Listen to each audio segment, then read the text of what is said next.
Oke guys, assalamualaikum warahmatullahi wabarakatuh. Welcome back to my channel. Apa kabar kalian semua seluruh subscriber setia yang hari ini masih galau dan pengen tahu apa aja sih resiko gagal bayar dari aplikasi pinjaman uang online hari ini. Dan di depan, di judul, di thumbnail video ini kita udah ngasih tahu ya, bahwasannya hari ini resiko gagal bayar itu emang bener-bener mencekam. Jadi buat kawan-kawan yang hari ini masih gagal bayar harus berhati-hati, karena dampak negatifnya akan bisa menghancurkan semuanya. Jadi buat kalian yang mungkin belum menekan tombol subscribe dan tanda loncengnya, silahkan ditekan dulu tombol subscribe dan tanda loncengnya, supaya kalian gak ketinggalan semua notifikasi video-video terbaru dari channel kita secara gratis.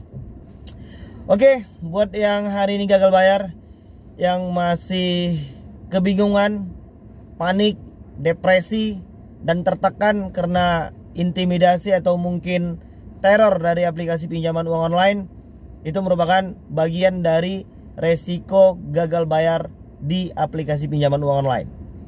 Dan hari ini ketakutan-ketakutan yang diciptakan oleh diri sendiri, oleh kita sendiri, karena kita belum mampu melakukan pembayaran sehingga kita menjadi panik.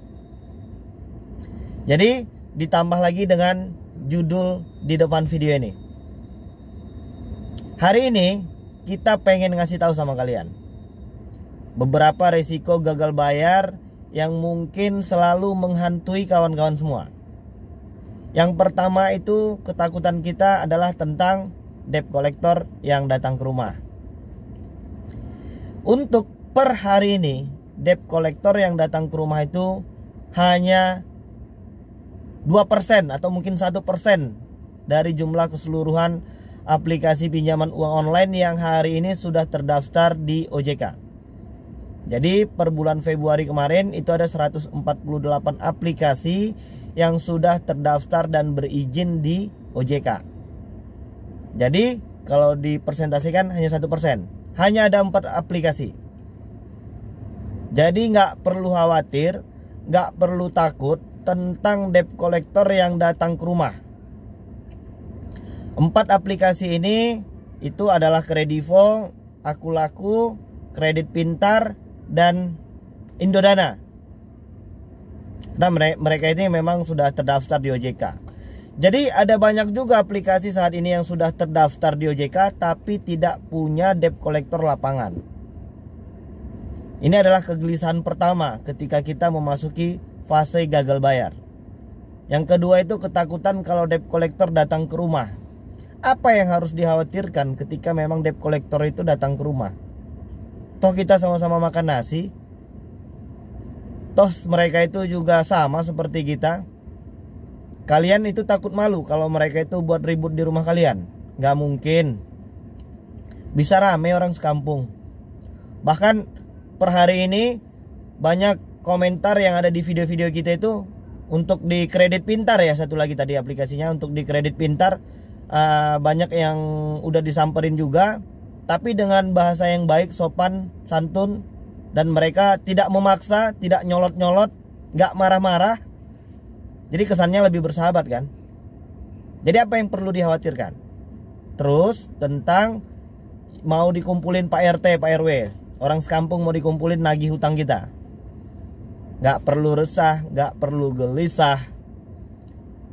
Ya itu bagus kalau ada Pak RT, Pak RW. Jadi kita tinggal ngejelasin aja bahwasannya kita memang belum punya uang. Jadi apa yang harus dilakukan ketika debt collector datang ke rumah?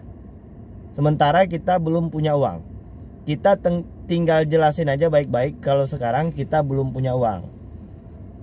Ya palingan mereka itu foto-foto lah buat laporan sama atasan mereka. Ya nggak apa-apa, biarin aja kalau masalah itu. Terus kekhawatiran yang selanjutnya itu adalah tentang sebar data. Jadi untuk kawan-kawan yang hari ini sudah disebar data, selamat. Kalian sudah melewati fase tertinggi dari aplikasi pinjaman uang online. Jadi mereka itu senjatanya paling canggih itu, senjata mereka yang paling dahsyat itu hanya satu, sebar data. Ketika kawan-kawan sudah bisa melewati semua fase-fase itu, membuang rasa takut, sudah disebar data, sudah tidak ada lagi yang perlu dikhawatirkan. Ketika kalian bisa menyikapinya dengan tenang, pikiran yang jernih, tetap berkumpul bersama keluarga, fokus pada pekerjaan, selesai masalah gagal bayar pinjaman uang online. Maka beruntunglah untuk kawan-kawan yang hari ini sudah disebar data. Kenapa? Karena mereka sudah melewati semua fase-fase tertinggi dari masalah aplikasi pinjaman uang online. Siapa yang bisa melewati itu dengan baik dan tenang, dengan pikiran yang jernih, dan tidak melakukan tindakan-tindakan negatif, maka dia akan berhasil melewati semua masalah yang hari ini sedang dihadapi dengan aplikasi pinjaman uang online. Itu untuk yang sudah disebar data. Terus pertanyaannya, Bang, bagaimana untuk tidak sebar data? Tidak bisa. Toh data-data kita tuh ada sama mereka. Ya terserah mereka aja mau disebar mau enggak, slow aja lah. Toh sekarang banyak kok yang udah disebar data. Mereka itu masih sehat, masih bisa makan nasi, masih bisa kerja. Masa kita kalah sama mereka, teman-teman yang lain yang udah disebar data, tapi hari ini bisa melewati semuanya dengan pikiran yang tenang, dengan pekerjaan yang lebih berprestasi. Tentang masalah hutang, kita sepakat sesuai dengan anjuran agama harus dibayar. Berhubung hari ini kita belum punya uang dan mereka sudah melakukan tindakan-tindakan pelanggaran hukum, mereka sudah mempermalukan kita, mereka sudah mengintimidasi kita, ya sudah, sabar aja, mengalahlah untuk menang, ya kan? Toh mau bagaimana lagi, semuanya sudah terjadi. Dan sekarang tinggal kita bagaimana menyikapinya dengan kebesaran jiwa, dengan kematangan berpikir. Dan yakinlah, semua masalah yang hari ini sedang terjadi pasti ada hikmahnya.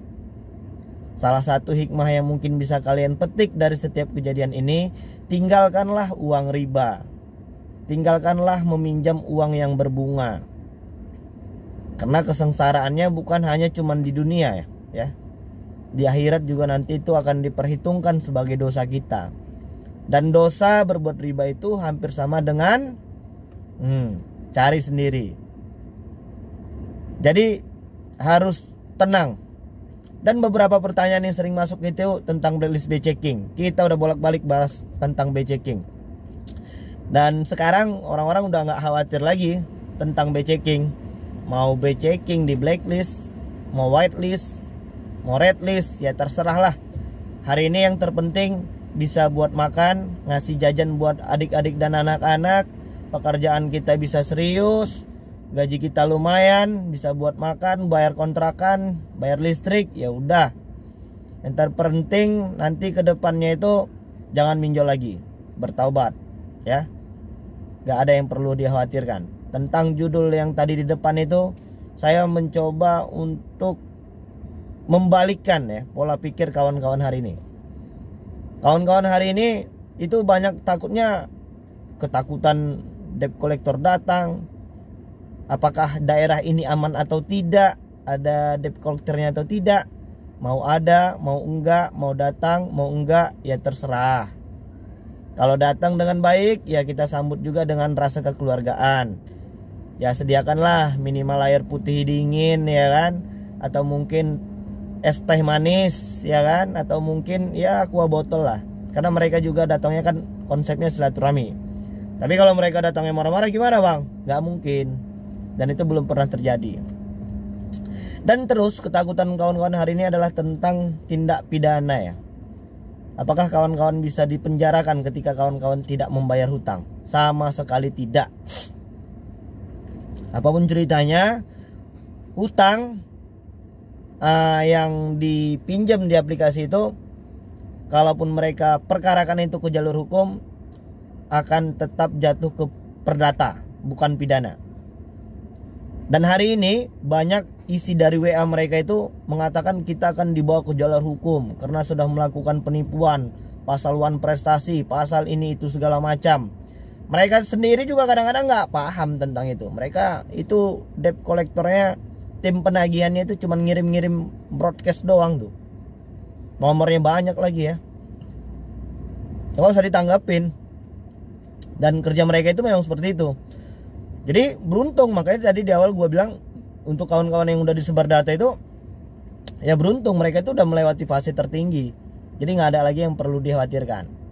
Jadi buat kawan-kawan nggak perlu takut, nggak perlu gelisah, nggak perlu panik, nggak perlu mikir yang aneh-aneh.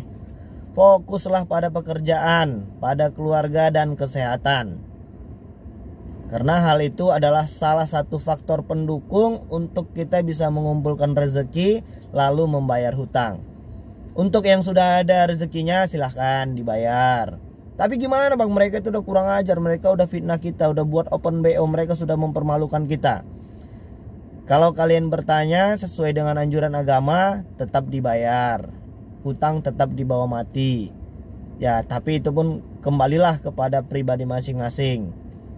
Yang penting kita tidak mau ada lagi korban yang terus berjatuhan karena aplikasi pinjaman uang online. Oke? Tetap semangat.